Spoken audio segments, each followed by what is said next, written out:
صلی علیہ وسلم علیہ سیدی یا رسول اللہ صلی اللہ تعالی علیہ وسلم. بسم اللہ الرحمن الرحیم. وَيَقُولُونَ مَتَى هَذَا الْوَعْدُ إِن كُنتُمْ صَادِقِينَ مَا يَنْصُرُونَ إِلَّا صَيْحَةً وَاحِدَةً وَتَأْخُذُهُمْ وَهُمْ يَخِصِّمُونَ فَلَا يَسْتَطِيعُونَ تَوْصِيَةً وَلَا إِلَىٰ أَهْلِهِمْ يَرْجِعُونَ. اور کہتے ہیں کب آئے گا یہ وعدہ، اگر تم سچے ہو. راہ نہیں دیکھتے مگر ایک چیز کی کہ انہیں آ لے گی جب وہ دنیا کے جھگڑے میں پھنسے ہوں گے تو نہ وصیت کر سکیں گے اور نہ اپنے گھر پلٹ کر جائیں گے. گزشتہ آیت کریمہ میں آپ نے سماعت کیا کہ اللہ تبارک و تعالیٰ نے جس بھی ایمان والے کو یا جس بھی کافر کو دولت دی تو ایمان والے کو بھی چاہیے اور اسے بھی چاہیے کہ اپنی اس دولت سے اللہ کو راضی کرے. اور اس سے پہلے آیت کریمہ میں آپ نے سنا کہ کافر جب انہیں بتایا جاتا کہ اللہ تبارک و تعالیٰ ایک دن تم سب کو جمع فرمائے گا، اکٹھا ہوگے، تو ہنستے تھے، کہتے یہ دیکھو انسان مر گیا، سڑ گیا، اور کوئی ایسا ہے جو سالوں پہلے، ہزاروں سال پہلے مرا، کوئی ابھی مر رہا ہے، سب کیسے زندہ ہو؟ حالانکہ میرے آقا علیہ السلام کی حدیث پاک کے ایک قبر سے 70,000 مردے اٹھیں گے، کیونکہ ابھی آنے والے وقت میں اور آبادی بڑھے گی، پھر جگہ کی قلت ہوگی. دیکھیے ذرا، آپ لوگوں میں سے بہت سارے لوگ جانتے ہوں گے کہ کل تک ہمالیہ مال ان سب کی طرف چلے جائے پورا جنگل ہی جنگل. آج جنگل ہے. اسی طرح آپ دیکھیے ناری چوکڑی کے سائڈ میں چلے جائے پورا جنگل ہی جنگل. اب جنگل رہا تو اسی طرح آبادیاں بڑھتی جائیں گی، بڑھتی جائیں گی، اور آبادیاں بڑھیں گی تو قبرستان کی جگہ تو نہیں بڑھ جائے گی. تو پھر یہ ہوگا کہ ایک میں ایک، ایک میں ایک، ایک میں حضور فرماتے ایک قبر سے 70,000 مردے اٹھیں گے اور سب میدان محشر میں حاضر ہوں. سب. میں ابھی جب اس سے پہلے بامبے گیا تھا، وہاں تلودا میں تھا، تو اس کا گھر 7ویں منزلے تھا، وہ 14 منزلے تھے. وہاں سے دیکھ رہا تھا ہر طرف صرف آبادی، لوگ ہی لوگ، لوگ ہی لوگ، آبادی آبادی. میں نے کہا بھائی یہاں یہ حالت میدان محشر میں کیا ہوگی؟ اب دیکھو کبھی کبھی چلے جاؤ اسٹیشنوں پر صرف پبلک پبلک. ویسے آپ جہاں جاؤ گے لگے گا ساری پبلک نہیں آ جائے گا. ہاسپٹل جاؤ تو وہاں دیکھو، وہاں اسٹیشن جاؤ تو وہاں دیکھو، جہاں دیکھو نا وہاں پبلک ہی پبلک. اگر قیامت کا منظر دیکھنا تو بمبئی میں لوکل ٹرین شام کے ٹائم میں اور صبح کے ٹائم میں دیکھ لو کیا حال ہے. ہر اسٹیشن پہ ایسی پبلک ہوگی جیسے مچھر کی طرح مچھر بن رہا. تو آپ سوچیں میدان محشر میں کتنی پبلک ہوگی، میدان محشر کا کیا حال ہوگا. اور پھر وہاں اگر حضور ہی ہمیں ساتھ نہ دے، حضور ہی کرم نہ کرے تو پھر ہمارا کیا ہوگا. یہاں تھوڑی سی گرمی میں پریشان ہو جائے تو وہاں جب سورج ابھی الٹا چمک رہا ہے اس میں سیدھا چمکے. آج کروڑوں میل کی دوری پر اس میں صرف 9.25 دیکھو، کیا کرو گے.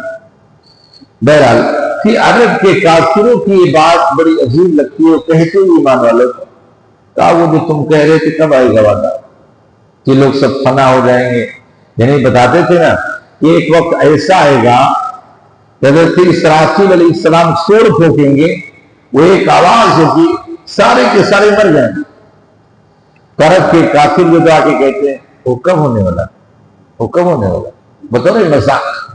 اللہ نے کہا محبوب بتا تو وعدہ جو ہم نے دیا وعدہ ہو کے رہے گا، لیکن وہ وعدہ تمہارے اگر اللہ چاہتا تو ٹائم بتا بھی دیتا، لیکن اللہ نے ٹائم نہیں بتایا.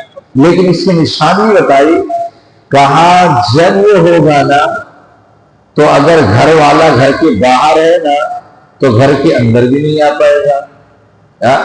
مارکیٹ گئے وہ سبزی لے رہے ہوں گے، آپ پیسہ دے رہے وہ سبزی دے رہا ہوگا، بس نہ وہ پیسہ دے پائے آپ دے پاؤ گے، نہ وہ سبزی دے پائے گا، مر جائے۔ یعنی قرآن کہتا نہ تم کوئی وصیت کر پاؤ گے نہ کوئی طرح سے کوئی کام کر پاؤ گے، یعنی جس حال میں اسی حال میں موت آ گئی جائز سے ہو گئی۔ یعنی اللہ چاہے گا تو ٹائم بتا دیتا، لیکن ٹائم اللہ نے نہیں بتایا، لیکن بتا دیا ہاں یہ کیفیت ہوگی۔ جو جہاں پڑا ہے وہاں پڑا ہی رہ جائے گا، جو جہاں پڑا ہے وہیں رہے، وہیں موت۔ گھر سے گئے تھے تو دوبارہ گھر والوں کی وصیت بھی نہیں کر پاؤ گے، وہ ٹائم تو چھوڑو یار، لوگ آج وصیت نہیں کر پاتے، ایسی اچانک موتیں ہو جاتی ہیں نا تو کوئی وصیت کر پاتا، اچھے خاصے ہوتے ہیں اور پھر ٹپک جاتے ہیں، کہتے یار بالکل جوان تھا، بالکل ایسا تھا، بڑی چھوٹی عمر تھی، نہ جانے کیا کیا ہم کہتے ہیں۔ آپ بتائیں وہ بھی ایسی موتیں آتی ابھی وصیت نہیں کر پاتے۔ اب جو کبھی مولانا شیور والے کا انتقال ہوا، نماز پڑھا کے آئے، لیٹ گئے، ختم ہو گئی، کچھ وصیت کر پائے؟ وصیت اسے کہتے ہیں مرنے سے پہلے کچھ بتا دو میرے مرنے بعد یہ کرنا ایسا خیال رکھو، وصیت یعنی مرنے والے کی آخری کلام ہوتے، آخری گفتگو ہوتی ہے، اسے وصیت کہتے۔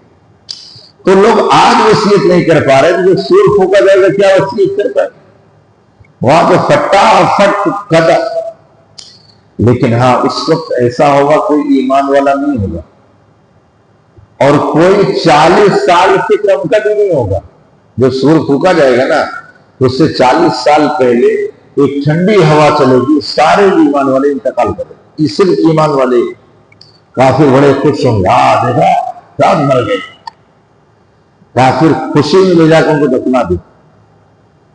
اب سارے ایمان والے چلے گئے، اب ان کی یہاں کوئی اولاد بھی نہیں کافروں کی یہاں ہوں گی، اس لیے کوئی مرے گا نا وہ 40 سال سے کم کی عمر کا نہیں ہے، جو مریں گے سب 40 سال کے ہوں گے، تو 40 سال تک ان کے درمیان کوئی اولادی بھی نہیں ہو، کچھ نہیں ہے، لیکن پھر بھی وہ توبہ کی طرف پلٹیں گے نہیں۔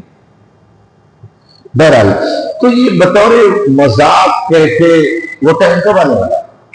اللہ نے کہا بتا دو، ٹائم فکس سب آئے گا، اور فرمایا جب آئے گی موت تو وصیت نہیں کر پاؤ۔ اور آگے کہا وَنُفِخَ فِي الصُّورِ فَإِذَا هُم مِّنَ الْجَاثِمِينَ إِلَىٰ رَبِّهِمْ يَنسِلُونَ، اور پھونکا جائے گا سور، جب وہ قبروں سے اپنے رب کی طرف دوڑتے چلے۔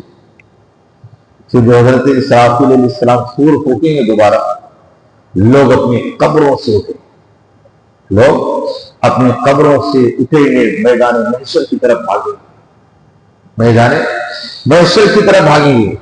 قالوا یا ویلنا من بعثنا من مرقدنا هذا ما وعد الرحمن وصدق المرسلون، کہیں گے ہائے ہماری خرابی کی، کس نے ہمیں سوتے سے جگا دیا، یہ ہے جس کا رحمان نے وعدہ دیا تھا اور رسول نے حق فرمایا۔ کہا جب قبروں سے اٹھائے جائیں گے تو سارے کے سارے کہ ہائے سو تو کس نے اٹھا دیا، اچھا خاصا ہم سو رہے آرام کر، کس نے اٹھا دیا؟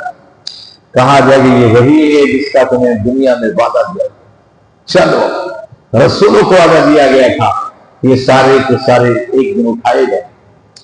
کہا گیا ان کانت الا صیحۃ واحدۃ فاذا هم جميع الذین محضرون، اور وہ تو نہ ہوگی مگر ایک چنگھاڑ، جبھی وہ سب کے سب حاضر ہو جائیں گے۔ فَالْيَوْمَ لَا تُظْلَمُ نَفْسٌ شَيْئًا وَلَا تُجْزَوْنَ إِلَّا مَا كُنتُمْ تَعْمَلُونَ، تو آج کس جان پر ہول نہ ہوگا اور تمہیں بدلہ نہ ملے گا مگر اپنے کیے کا۔ یعنی یہ بتایا جب وہ چیخ ماریں گے حضرت اسرافیل علیہ السلام، سارے ایک چیخ سے تو مر جائیں گے اور دوسری چیخ سے سب قبریں سے اٹھیں گے، نہ جانے میں اسی کی طرف بھاگیں گے۔ اور اللہ کہتا آج کوئی جان کسی جان کا کوئی بدلہ نہ دو، کوئی جان میدان محشر میں کوئی کام نہیں آئے، کوئی کام نہ ماں، نہ باپ، نہ بھائی، نہ بہن. آپ کو بتاؤں وہ دن اتنا سخت ہوگا کہ کافر جو ہیں رب کی بارگاہ میں دعا کریں گے اللہ جو فیصلہ کرنا ہے کر، اس لیے کہ اللہ تعالیٰ اس میں اتنا جلال میں ہوگا کہ کسی کی جرات نہ ہوگی کہ کوئی حضور اللہ کی بارگاہ میں رکھے. اب کافر بھی کہہ رہے ہیں یا رسول اللہ شفاعت کرائیے، یا رسول اللہ شفاعت کرائیے. یعنی شفاعت سے مراد یہ نہیں ہے کہ کافر کو بخشش مغفرت دے، نہیں. جب آقا علیہ السلام اپنے سر کو سجدے میں رکھیں گے، آقا اللہ ارشاد ارفع راسک یا محمد اشفاعت شفاع، اے محمد اپنے سر کو اٹھاؤ، جو مانگے گے دیا جائے گا، شفاعت کرو گے شفاعت قبول کی جائے. تو یہاں جو کافر کی شفاعت ہے اس کے لیے اتنی صرف شفاعت ہے کہ کافر کا حساب اور کتاب جلدی ہوگا. جیسے ہوتا نا آدمی کوئی پریشان ہو تو یار جو ہونا ہے ہو جائے یار، ختم کرو یار، روز روز کی زندگی تنگ آ. اسی طرح کافر میدان محشر میں اتنا پریشان ہو جائیں گے، کہیں گے جو ہونا چاہے جہنم میں جاؤ تو جہنم میں جاؤ، جو ہونا ہے ہو جائے.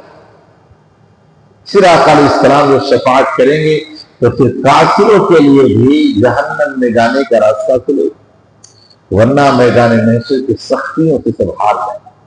اللہ پاک کے مسلم زدہ ملک کی توفیق عطا فرمائے.